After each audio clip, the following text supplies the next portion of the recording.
right here on the Muskegon channel. I'm Andy O'Reilly. Dave Cackley's over there fixing his eyebrows. Boy, you look like $1 million today. Wow. That's 700,000. Maybe Yeah? not quite 1 million. 700, maybe 750. Hey, did I tell you, have I told you yet that, our little thing here and everything we do on the Muskegon channel and, of course, the sister page, Positively Muskegon and all that kind of stuff, did I tell you that, it wasn't last week, but the week before, we ran the numbers on our reach and how many people are seeing and watching and all this other kind of stuff? Yeah. We're at 785,000 page views. Holy cow. You combine the two pages and their numbers, and let's see, Positively started back in 2015, so we got a little more time on that one. And Muskegon channel will be 1 year old on March 30th. I was going to say, that's still in its infancy. Still in diapers, man. That we would kind of hit those numbers like that. Impressive, man. Good for you. Yeah, well, good for us. I mean, everybody's in on it. There's a whole team of people here working on this stuff. Right. And, so 785,000 page views. I'm not counting clicks. Or that's people that actually looked at a page. Right. When you do web hits, that's like everything that pops when you pull up a page, and it's okay. That's a little weird. I think that we got 4 million web hits. Well, really, you got 5,000 things on every page, so that number pops up quick. But it's over 785,000 page views so far. So very cool. Not a bad little start. Sounds good. What do you got? News today or something? Or are you gonna? Yeah, I got lots of stuff going on. President Trump said let's do it. President Trump said he received a message from Chinese President Xi Jinping regarding this week's visit by North Korean dictator Kim Jong-un in Beijing. Xi said the meeting went well, and Kim looks forward to meeting with the president. Trump also said that while he looks forward to meeting with the North Korean dictator, the sanctions against that country will continue. Okay. So, thank you. The suspense is building towards. I don't know how much of this you take seriously. You have two communist leaders saying things went well, and then you get Trump, who, like I said, is a human cartoon. I don't. You know what I was thinking? I'm looking forward to it. Like I said, I've enjoyed it. It's been fun. I'm looking forward to seeing what comes out of the meeting with Kim Jong-un. I'm worn out on the whole thing. To be honest with you, I couldn't even watch Rosanne last night because of all the political crap that was in it. But you know what? That's what I was going to talk to you about because I DVR'd it. Yeah. I watched the first half. I thought it was really, really good.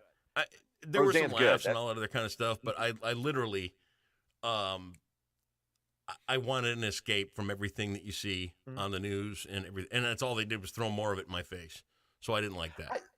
I didn't think I liked that it was pretty even-handed. Whether you were a Trump supporter or whether you were a Hillary supporter, even-handed. I'll give you that. It was, but what I just can't you just get me away from that kind of crap for a half an hour, please? Can I have a break from everything that we're barraged with day in and day out? Just give me a half an hour of stuff to laugh at, please. Is that too much? That's the whole point. It's still really funny, and you've got a murderer's row of writers, and you've got. Whitney Cummings, Wanda Sykes, and Norm Macdonald all writing for this. So they've got 9 episodes, I believe, cranked out. The first half of the first one that I saw was pretty funny. So all I wanted we'll see. was a half an hour to get away from it. That's all. That's all I asked for. Well, it wasn't really serious, though. I wanted to bring up a thought too. Go ahead. You bring up Trump, and he's going to meet with Kim Jong-un, and he's got this other communist guy. He's got this. You notice how when other presidents in the past, when we would meet with other world leaders, it was people like Angela Merkel and, other high-end, really respected world leaders and things. Now we're kind of trolling along the bottom, meeting with these guys that nobody should give the time of day to. Well, what a shift, huh? The whole reason we're meeting with them is because they're kind of backed into a corner. Kim Jong-un's backed into a corner. I get that country has no money. That country has no money. It's the level of world leaders we're dealing with now, and the ones that won't even talk to Trump. I don't care about who talks to us, who doesn't, quite honestly. But what I do find interesting, that's both, and this is both how the right and the left have dealt with it in the past. Like whether you're talking George Bush, whether you're talking Obama, whether you're talking Clinton or the previous Bush, they kind of had similar a similar mindset regarding who you will deal with and who you will meet with.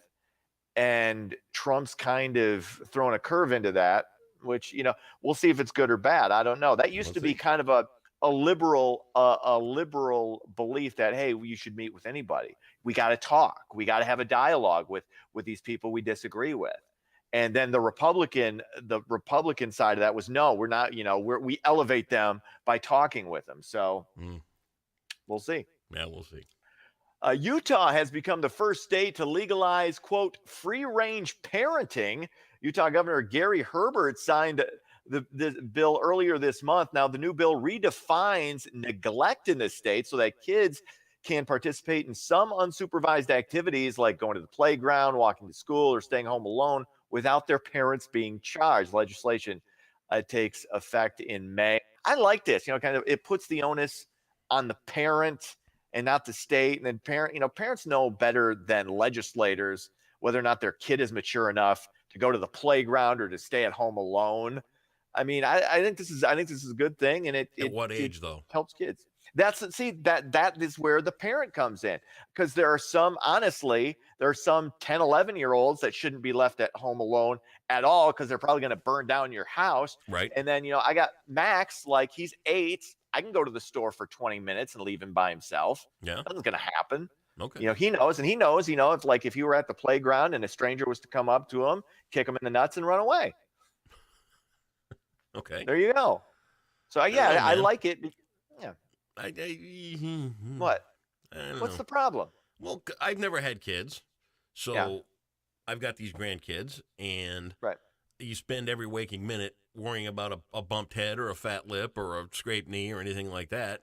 I just think, and you're right, a case-per-case basis when it comes to the freedoms and limitations you have to give to the kids. But, man, the first kid, the first 9-year-old that ends up abducted in Utah, and the parent comes along and goes, well, I was just doing that free-range parenting thing, and I don't know what the hell went wrong there, Is that how parents talk in Utah? Well, they might. I don't imagine some of them do. Sure. But like I said, I do believe the parent knows, and obviously there are crappy parents, but a crappy parent is gonna behave the same way anyway, whether or not there's a law in place. I'll run along. I'm gonna be chain smoking here in the living room watching Maury. I mean, go ahead. You're 4. Go ahead. Is Maury still a thing? I believe so. Yeah, he's still deciding, who the baby daddy is. I didn't know he was still on whatever show or on whatever episode. But no, I like. I'll give you a perfect example that we didn't, and this was accidental. Max was playing flag football this past fall, and the practice was canceled, and we didn't get notification. So he's there, and nobody's at practice, and he's close to it's a residential area. It's a school, and his mom lives in a suburban area. So it's not that far away, but he ended up walking close to a mile home. And Lex was like, oh my God, why did I get notification? She's going out to find him. And she's out looking for him. He walks all the way home, sits on the porch waiting for her, doesn't see her. So he starts walking to try and find her. Well, that's the thing. And, yeah. He should have gone and gotten it, because he was 7 at the time. Should have gotten an adult or something. But to him, it wasn't, he knew where his house was. Right. He was, and we, recognize, he's a little more mature than we thought. Now, we still probably wouldn't let him go to the playground, except for the playground that's literally right across the street from his house. Right. He can do that. But like, if it were further away, we might not. But, it's, you gotta allow your kids a little bit of freedom. This helicopter parenting thing, for the most part, is not good. And I was like that early on when Max was like 4 or 5 or, whatever. I was a little too much of that. So it was harder for me to kind of step back and kind of let them explore things. Got to let them get hurt too. Let them, skin their knee, get scraped up. They'll survive. There you go. So, anyway, general manager of Reich's Bakery is entering the rough and tumble world of Muskegon County politics. Adam Bell has announced his intention to challenge longtime County Commissioner Bob Skolnick in the November election. Skolnick, a Republican, was first elected back in 2002. So he's, there's 16 years. I'm not saying which side, but maybe you need new blood. I don't know. Bella's the lone Democrat who has filed to run. What do you think about maybe term limits on like these commission seats, or are there? I don't know. Well, with 16 years under your belt, I would highly doubt there are term limits. Yeah, I was gonna say maybe they make it 30 years. Well, no, I like Adam. I like Bob. I just,